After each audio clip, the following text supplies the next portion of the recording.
Hello बच्चों, let's see this question. The question says what are guard cells?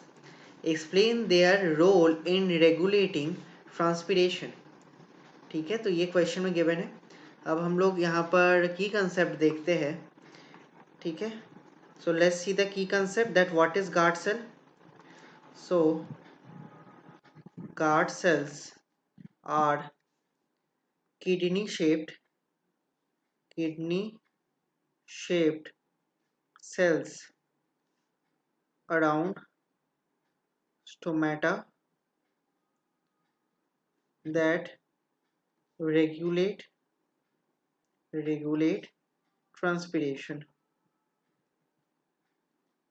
ठीक है, तो गार्ड सेल क्या है? स्टोमेटा के दो तरफ किडनी शेप्ड सेल्स है जो ट्रांसपीरेशन को रेगुलेट करते हैं. अब ये ट्रांसपीरेशन क्या है? Transpiration is loss of water in forms of vapour. ठीक है, वेपर फॉर्म में through aerial part of plant.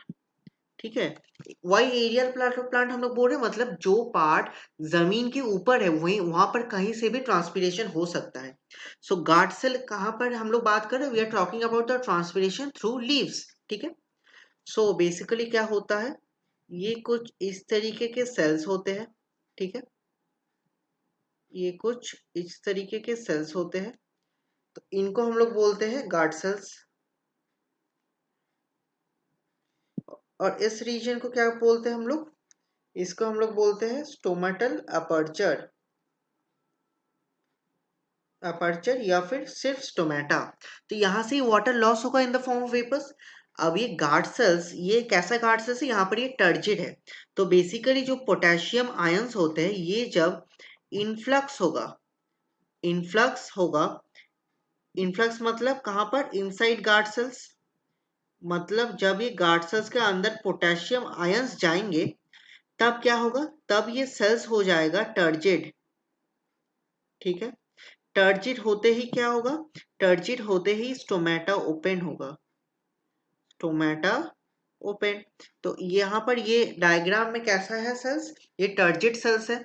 जब ये फ्लैसिड होंगे तब क्या होगा? स्टोमेटल अपर्चर क्लोज होगा.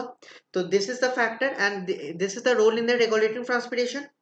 अब कुछ एक्सटर्नल कंडीशंस भी है, जैसे sunlight, humidity, temperature, pressure differences. तो इससे भी स्टोमाटा ट्रांसपिरेशन का रेट अफेक्ट होता है.